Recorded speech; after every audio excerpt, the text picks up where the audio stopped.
दोस्तों, हम अक्सर अपने आसपास देखते हैं कि कोई बंदा हर समय जल्दबाजी में रहता है।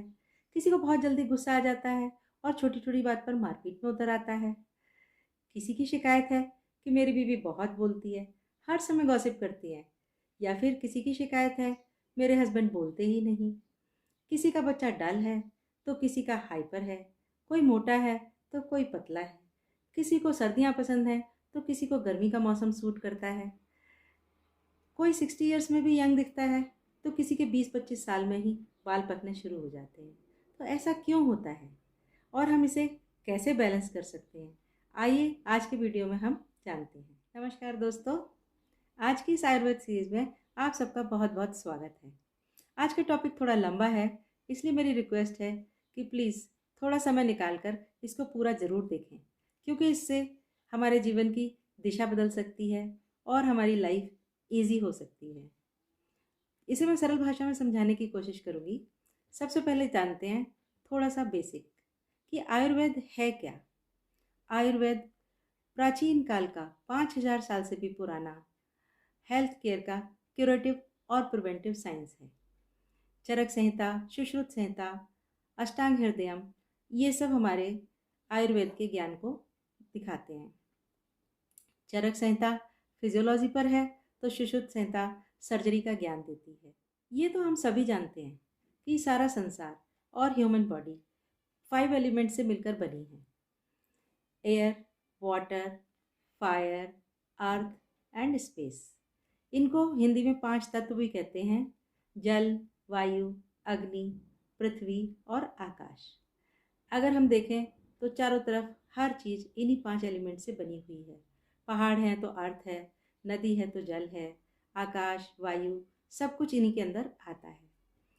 हमारे शरीर का स्ट्रक्चर इन्हीं 5 चीज़ों पर गवर्न करता है और इन 5 के कॉम्बिनेशन से 7 तरह की प्रकृति बनती हैं। प्रकृति अर्थात स्वभाव। और सारी ह्यूमन रेस इन्हीं 7 प्रकृति के अंदर गवर्न होती है। इनके नाम हैं वात, पित्त, कफ। ये 3 मेन प्रकृतियां हैं जो कि जब इम्बैलेंस होती हैं तो इनको हम दोष भी कह देते हैं। वात दोषा, पित्त दोषा और कफ दोषा। और इनके मिक्सचर से वात पित्त प्रकृति, वात कफ प्रकृति, पित्त कफ प्रकृति और वात पित्त कफ प्रकृति बनती है। हर इंसान के अंदर इसका प्रोपोर्शन अलग अलग होता है और इसी की वजह से हम लोग सब यूनिक हैं। हर एक का नेचर यूनिक है। जैसे हमारा ब्लड ग्रुप यूनिक होता है, ऐसे ही हमारी प्रकृति भी यूनिक हो। तो आज हम देखेंगे कि इन प्रकृतियों का हमारे शरीर पर और हमारे स्वभाव पर, नेचर पर क्या प्रभाव पड़ता है। अगर हम अपने परिवार वालों की, अपनी और आसपास वालों की प्रकृति को जान लें तो हम उनके साथ ज़्यादा हार्मोनियस संबंध बना सकते हैं और हेल्थ केयर पर भी ध्यान कर सकते हैं। हर प्रकृति का एक यूनिक नेचर होता है। जैसे वात प्रकृति वाले लोग दुबले पतले होते हैं, हाइपर होते हैं, हर समय जल्दबाजी में रहते हैं।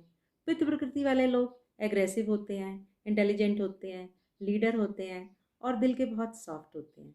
कफ प्रकृति वाले लोग बहुत ही शांत होते हैं, बहुत आसानी से किसी चीज़ पर रिएक्शन नहीं देते, बहुत इंटेलिजेंट होते हैं, डीप नॉलेज होती है। इसी तरह तीनों प्रकृतियों के अपने अलग अलग गुण हैं। आज हम वात प्रकृति पर बात करेंगे कि वात प्रकृति वाले लोगों में क्या क्या गुण होते हैं, कैसी उनकी फिजिकल अपीयरेंस होती है और कैसे उनका मेंटल स्ट्रक्चर होता है।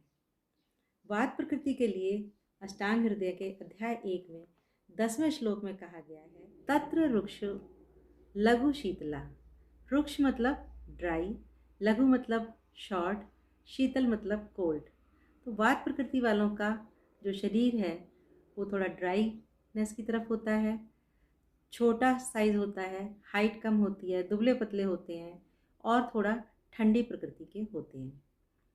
स्वर सूक्ष्म चल अनिला, सटल होते हैं। सूक्ष्म मतलब दुबले पतले होते हैं और चल मतलब बहुत हाइपर होते हैं, हर समय मोबाइल रहते हैं और वायु के सारे गुण इनमें होते हैं। तो इससे हम उनकी फिजिकल अपीयरेंस का पता लगा सकते हैं। अब हम जानते हैं कि उनका स्वभाव, उनका मेंटल मेकअप कैसा है। ऐसे लोग हम कह सकते हैं कि वो हर समय जल्दबाजी में रहते हैं, थोड़ा हाइपर होते हैं, हर काम में क्विक होते हैं, हर चीज़ को जल्दी जल्दी करना चाहते हैं। जो वायु होती है वो हमारे शरीर के मूवमेंट और कम्युनिकेशन को कंट्रोल करती है। तो वाचाल होते हैं, वाक्पटु होते हैं, ज़्यादा बोलते हैं, ग्रेस्पिंग पावर अच्छी होती है, बहुत जल्दी किसी चीज़ को लर्न कर लेते हैं और बहुत जल्दी भूल जाते हैं क्योंकि मेमोरी शॉर्ट होती है। बहुत एक्टिव होते हैं, अगर बैठेंगे भी तो पैर ही हिलाते रहेंगे, नहीं तो पेन घुमाते रहेंगे, कुछ ना कुछ मूवमेंट चालू रहता है। बहुत जल्दी फ्रेंडशिप कर लेते हैं लेकिन ज़्यादा निभा नहीं पाते क्योंकि किसी एक चीज़ पर टिकते ही नहीं हैं। आज बहुत अच्छा दोस्त है तो अगले दिन कहेंगे मैं नहीं जानता तू कौन है, अगर उससे झगड़ा हो गया तो इसी तरह कोई चीज़ चाहिए तो तुरंत चाहिए, किसी चीज़ पर मन आ गया, मोबाइल चाहिए तो आज ही चाहिए, अभी चाहिए, तुरंत खरीद लेंगे और 4-5 दिन बाद उससे मन भर जाएगा तो कहेंगे अरे ये तो बेकार है। रिलेशंस में, सामान में, हर चीज़ के साथ इनका यही है कि कभी एकदम से उसके लिए पॉजिटिव होंगे तो थोड़ी देर बाद वो चीज़ उनके लिए बेकार हो जाएगी। वैरायटी चाहिए तो म्यूज़िक भी सीखना चाहते हैं, गेम्स में भी जाना चाहते हैं, सिक्स पैक्स भी बनाना चाहते हैं तो साथ में इंजीनियरिंग भी करना चाहते हैं, सब कुछ करना चाहते हैं। एक चीज़ शुरू करते हैं, थोड़े दिन किया फिर उसको छोड़ दिया, फिर दूसरे पर आ गए, दूसरा चीज़ शुरू किया, उसको भी कुछ दिन किया, उससे भी मन भर गया। तो इस तरह किसी चीज़ पर कॉन्सिस्टेंट नहीं रहते तो लाइफ में बहुत ज़्यादा फिर सक्सेसफुल भी नहीं हो पाते क्योंकि किसी भी चीज़ को पूरा करते ही नहीं हैं। हर चीज़ क्विक चाहिए। ऐसे लोग क्विक मनी भी चाहते हैं तो आपको अक्सर लॉटरी खरीदते हुए शेयर मार्केट में ऐसे लोग दिख जाएंगे। अगर हम आपस में, घर में, परिवार में, आसपास समाज में ऐसे लोगों को पहचान लें तो हम उनके ऊपर वर्क कर सकते हैं, उनको बैलेंस मोड में ला सकते हैं और उनकी ज़िंदगी भी आसान कर सकते हैं और अपनी लाइफ भी आसान बना सकते हैं। तो आइए जानते हैं इनको बैलेंस में लाने के क्या क्या उपाय हम कर सकते हैं। वाद प्रकृति के लोग बहुत हाइपर होते हैं, हर समय हड़बड़ी में रहते हैं। जल्दबाजी में रहने से और हर समय इनका शरीर और दिमाग काम करता रहता है तो इनको blood pressure, anxiety, digestive problems होने के बहुत ज़्यादा चांसेस रहते हैं। इसके लिए हमें इनको बहुत जेंटली और इमोशनली ट्रीट करने की ज़रूरत है क्योंकि ये बहुत इमोशनल भी होते हैं। इनके लिए soft music, meditation, exercise, yoga सब चीज़ें बहुत अच्छी हैं लेकिन थोड़ा बदल बदल कर करना पड़ेगा। अगर 4 दिन योगा करेंगे तो उससे बोर हो जाएंगे तो इसलिए कुछ और एक्सरसाइज करें, कुछ दिन एक्सरसाइज करें फिर कुछ दिन मेडिटेशन करें। यहाँ तक कि खाने में भी यही है, फूड में भी वैरायटी चाहिए, खाना भी बदल बदल कर खाना चाहते हैं, हर चीज़ में इनको वैरायटी चाहिए। तो इनके साथ इनको ट्रीट करने के लिए थोड़ा सा अगर हम वैरायटी का ख्याल रखें तो ये बोर नहीं होंगे और इनको हैंडल करना आसान हो जाएगा। हर समय हड़बड़ी में रहने के कारण इन्हें खाने पीने का, किसी भी चीज़ का ख्याल नहीं रहता क्योंकि ये स्ट्रक्चर से वीक होते हैं, दुबले पतले होते हैं, इनका मेटाबॉलिज्म बहुत हाई होता है तो इनको बहुत न्यूट्रिशियस फूड की ज़रूरत है। थोड़ी प्रकृति ठंडी होती है तो इनके लिए वार्म और गर्म खाने अच्छे हैं। कच्ची सब्जियाँ, कोल्ड फूड्स इनके लिए अच्छे नहीं हैं।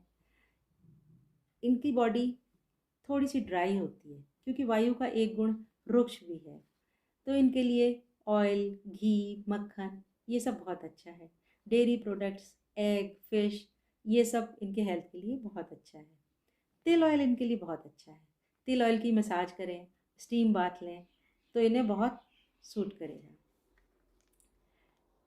इसके बाद चेंजिंग वेदर, फॉल का टाइम इनके लिए अच्छा नहीं है क्योंकि इन्हें तरह तरह के इन्फेक्शन वगैरह होने का डर रहता है। अगर करियर की तरफ देखें तो इनके लिए marketing, sales, teaching, dance, music, acting, theatre और किसी भी तरह का क्रिएटिव फील्ड बहुत अच्छा है। इसमें ये लोग बहुत सक्सेसफुल रहते हैं क्योंकि ये इमोशनल भी होते हैं और क्रिएटिव भी होते हैं। अगर हम बात प्रधान लोगों को पहचान लें तो हम इन्हें अपने आप में बैलेंस मोड में ला सकते हैं।